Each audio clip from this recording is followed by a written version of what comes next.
Oh, okay. Okay, today for our sermon we have Rev Ken Nowaczeski, and he's one of our original founders here of the Center of Enlightenment. He was ordained, at least that's in 1981. You don't remember? He has stepped down from the senior minister, but he is still a spiritual medium, proficient psychic healer, and a vision keeper. He is definitely a vision keeper here. He has taught all the ministers here, and he brought forward the minister training program. So he offers unique wedding ceremonies, services, sacred prayer blessings, and holy baptisms. He is a man of many things, so many talents. He has been dedicated to the ministerial program and to Center of Enlightenment for many, many years. So I present to you Reverend Ken.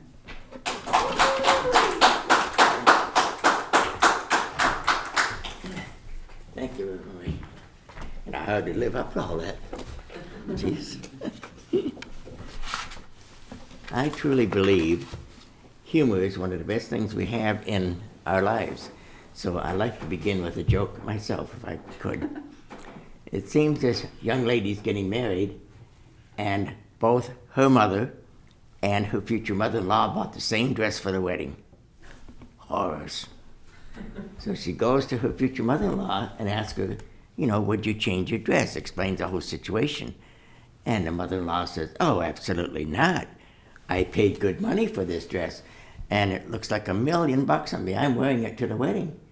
So she goes back to her mother and tells her, and the mother says, not to worry, dear. She says, I'll buy something different.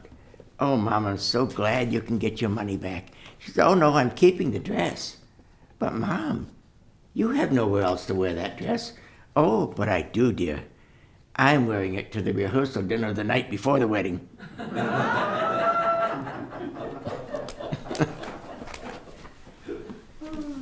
Okay, today I'd like to talk to you about abundance, one of my favorite subjects. And lately I've been hearing more and more talk about abundance, or more precisely, the lack of it. So I thought that I would address this subject today with what limited knowledge I have of it. It is a simple procedure to calculate the number of seeds in an apple. But who among us here today can I lost my place already. How many can calculate the number of apples in a seed? The reason that no one can say how many apples are in a seed is that the answer is infinite, endless. And that is an abundance principle is all about. It's endlessness. It seems like a paradox because we in the human form seem to begin and end in a specific time. And so endlessness is not a part of our experience in form. But it's important to remember that a large part of who we are as human beings is formless. And this part is thought. Thought is the part of us that is without boundaries and is therefore, I believe, that we also are without boundaries and we are endless as well. Abundance, with its absence of limits and boundaries, is the very watchword of the universe. It applies to us as much as it does to everything in the universe. We should be conscious of abundance and prosperity and not make scarcity the mainstream of our lives. We tend to evaluate our life in terms of its lacks.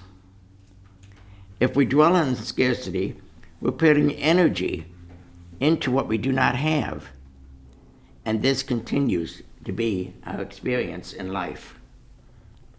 People actually believe that they live a life of lack because they are unlucky. A very unusual statement. People believe that. Change your thinking. You don't have to believe in luck. You have God who provides you with everything. So they count themselves as unlucky instead of recognizing that it is their belief system that is rooted in scarcity thinking that is causing their problems. If you live with a scarcity mentality, that is what you will attract to your life. Life, like attracts like. We have taught that for years here at the center, and we truly believe it. Everything it would take to eliminate this life situation is already here in the world that we live in and breathe in every single day. The truth is, there is enough to go around. There is an endless universe to work in. And we are a part of that endless universe. And once we truly know this, we will see it working for us in thousands of ways in our life. You can become whatever anyone else has ever become. God is not a respecter of persons. Universal law works the same for everyone. If it don't appear to be working for you, it's because you have some blocks and illusions. And many of us do that. How many times have we heard during our lives that money is the root of all evil? Very untrue. And the statement is not accurate. Money is not the root of all evil. It is the love of money that is the root of all evil. When you love money above everything else. But that's not to say that you shouldn't have it.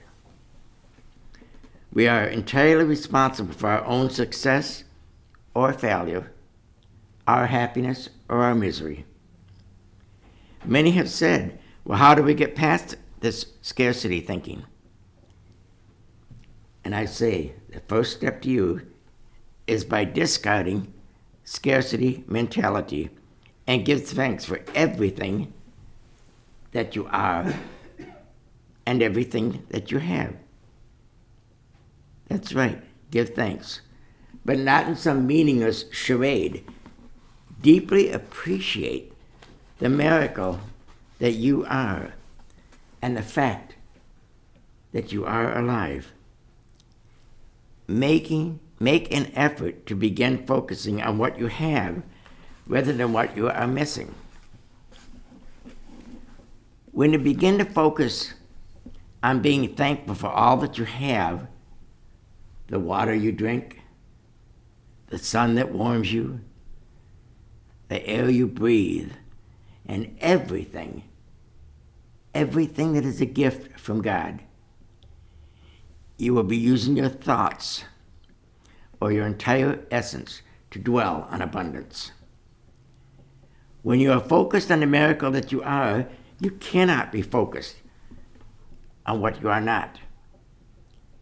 And I think that's very important to remember. When you are focused on the miracle that you are, you cannot be focused on what you are not.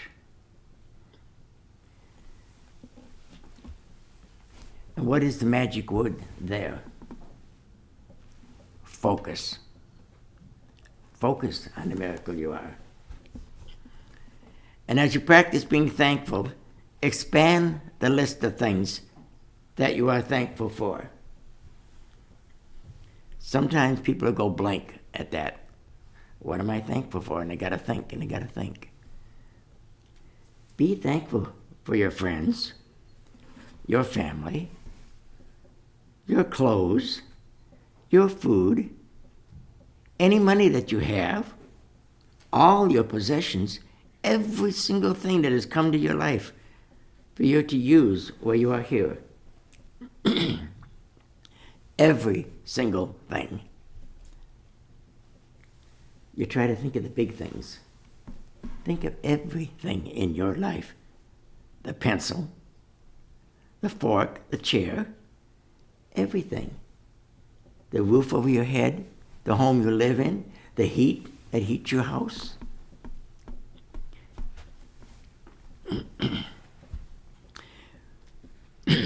Think of them as yours to use temporarily before sending them back into circulation.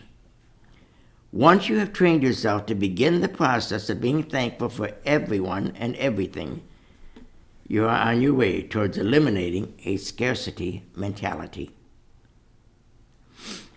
And the next important step is to remember that whatever you focus your thoughts on expands. And again, there's that magic word. Whatever you focus your thoughts on expands. It cannot help but to expand. That's where you're giving the energy when you focus on it. Let me give you an example of this process. Let's say you have some debt and you have some principal, and your entire focus is on what you have, then you will expand your principal. If your principal is only $500 and your debts are $5,000, and you focus on the money that you have, you will begin to do something with it. And whatever you do with it, in a positive way, will help it to expand. But if you focus all your thoughts on your debts, always reminding yourself how poor you are, and making that the focus of your emotional life, then that is precisely what will expand. This works in all aspects of our life. If we are always complaining to everyone we meet about how lousy you feel, you will expand what you focus on. But if you focus on all of you that is not sick and tell others how great you feel, you will expand wellness. So you see, abundance is not only money, not only cash in your hand, but it's everything in your life. When you send a thought out, it causes vibrations, which are reflected back to you, just like the ripples of water that reflect back from the point of origin after it strikes the edge of a container. Jesus said, whatever things you desire when you pray, believe and you shall have them. So important. Believe and you shall have them. And what is important about that statement? Jesus did not put any limits on that whatsoever, on that statement. Whatever you pray about, whatever you focus on, you will have it. Remember, there is a cause for every effect. So as you look at your life, if there are effects that you don't like, then look at the cause and proceed to change it. What are the illusions you're living with? If you are to have a different tomorrow, you must change what you are doing today. You cannot progress without change. There is a law of growth. Each cell in the body has a consciousness impressed upon it, and the consciousness must be changed. And it's not as easy as saying, okay, I'll just change my mind now. I like this idea of being rich. The new thinking must think through every fiber of your being, which is why you must focus on what it is you are thinking. It's very good people use things such as, oh, I'm clipping coupons to save money. But don't make that your focus. Don't make that your everyday thing. Oh, I have to have coupons to save money. Because then you are focusing on scarcity. Great deal depends on how you think about what it is that you are doing. Remember this. To experience anything other than abundance in your life, you have to deliberately resist it by focusing on scarcity. If you take nothing else with you today, take that thought with you.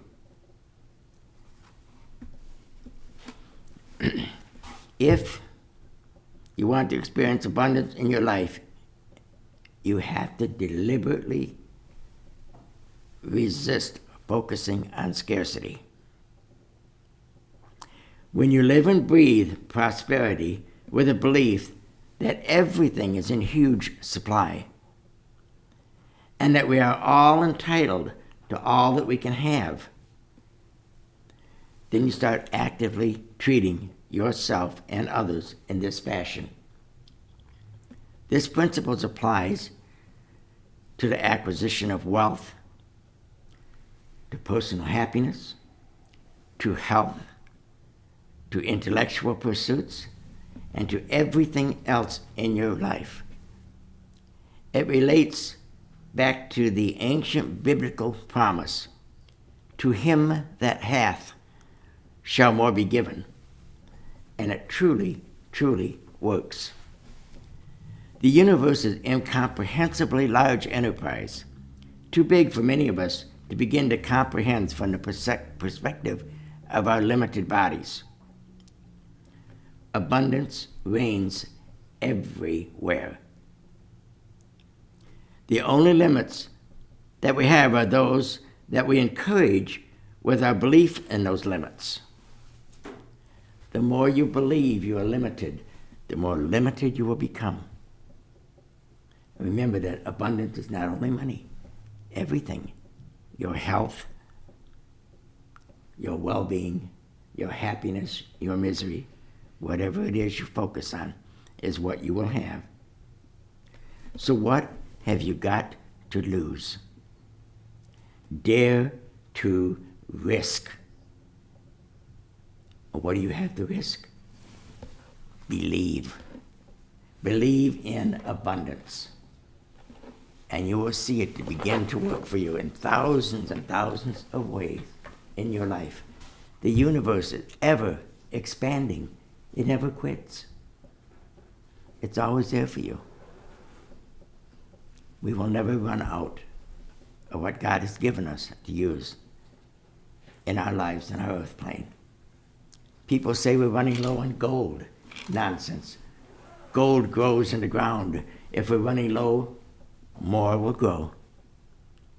And so on and so forth. And it's the same in your life. If you want abundance in your life, believe you have it. And the most important thing to believe, you deserve to have it. God bless you. Thank you.